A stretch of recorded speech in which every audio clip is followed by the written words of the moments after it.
बल वृद्धा। पहला बल बताया धन का। संसार में बहुत सारे ऐसे प्राणी हैं जो धनवान है, क्या है, खूब पैसा उनके पास, खूब संपत्ति है, लेकिन उनके समझ में नहीं आ रहा है कि धन का प्रयोग कहाँ करें। कोई जुआ खेलने में, कोई मदिरा पीने में धन को खर्च कर रहा है, कोई उल्टे उल्टे कार्य में धन को खर्च कर रहा है, लेकिन भगवत कार्य में कोई धन को खर्च नहीं कर रहा है। तो शंकराचार्य ऋषि कहते हैं वो धनवान होते हुए भी निर्धन है, गरीब है बेचारे, क्योंकि उनका धन सत्कर्मों में नहीं लग रहा है। धन वृत्ता बल वृत्ता। दूसरा बल कौन सा है? बल का, ताकत का। लेकिन उस बल का प्रयोग कहां कर रहे हैं? लड़ाई झगड़ों में। डेढ़ हड्डी का व्यक्ति को भी यदि मदिरा पिला दिया जाए, कहता है आ जाओ लड़ लो, क्योंकि उसका धन उल्टे कार्य में खर्च हो रहा है। बल वृद्धा। कोई संसार में बलशाली भी है, वो अपने बल का प्रयोग कहां कर रहे हैं? लड़ाई झगड़ों में। बल का प्रयोग कहां करना था? सत्कर्मों में। कहीं भागवत हो रही है तो झाड़ू लेके सफाई करो, कोई गरीब है तो उसकी सेवा करो, माँ बाप की सेवा करो, गौ सेवा करो, उस बल का प्रयोग करो, तब तो बलशाली माना जाएगा, नहीं तो निर्बल माना जाएगा, कमजोर माना जाएगा। और तीसरा बल बताया आयु का। संसार में बहुत सारे प्राणी ऐसे हैं जो 100 को पार कर गए, लेकिन भक्ति नहीं करते, खटिया में पड़े हैं, जाने का समय आ गया।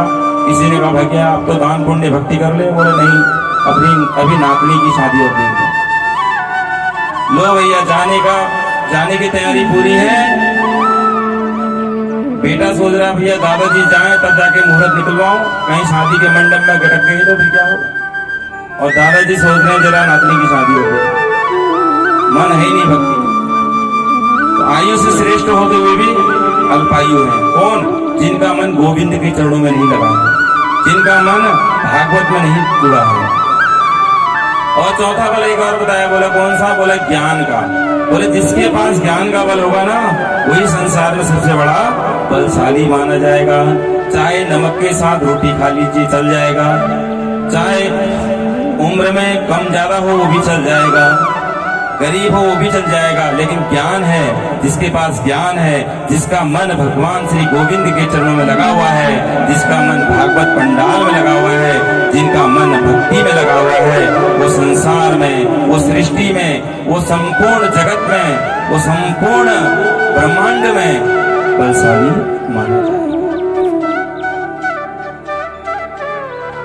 और जो धनवान होते हुए भी बलवान, धनवान, रूपवान, सुंदरवान, सब कुछ उसके अंदर है, सब कुछ होते हुए भी उसके अंदर ज्ञान नहीं है, बुद्धि नहीं है, तो सबसे बड़ा गरीब, निर्बल इत्यादि माना जाता है। लेकिन गुरुदेव आपकी उम्र तो मात्र 16 साल की है, लेकिन आपका जो ज्ञान है वो सूर्य नारायण से भी तेज है, इसलिए आप ज्ञानी माने गए हैं, इसलिए हम आपके ज्ञान को प्रणाम करते हैं।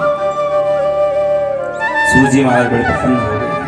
हे ऋषियों, आपने जो अपनी श्रद्धा दिखाई, उस श्रद्धा को देखकर हमारा मन बड़ा गदगद हो गया।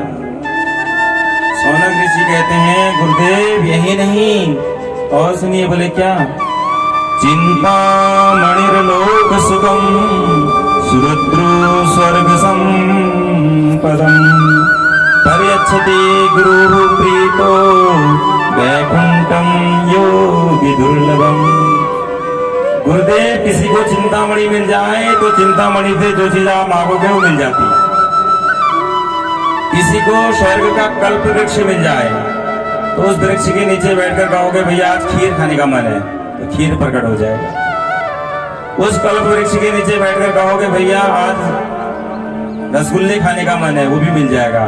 लेकिन कल्प वृक्ष के नीचे बैठकर कहोगे आज हमारा मन गोविंद से मिलने का है, वो नहीं हो पाएगा।